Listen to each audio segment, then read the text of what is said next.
How to turn on or turn off bypass Bluetooth LE audio allow list on Samsung S26 Ultra.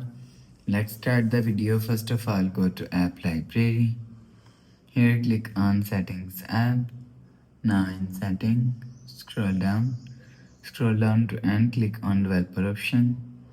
After click on Developer option, scroll down and search bypass Bluetooth LE audio allow list from here, and scroll down to end, and here showing you bypass Bluetooth LE audio allow list is here.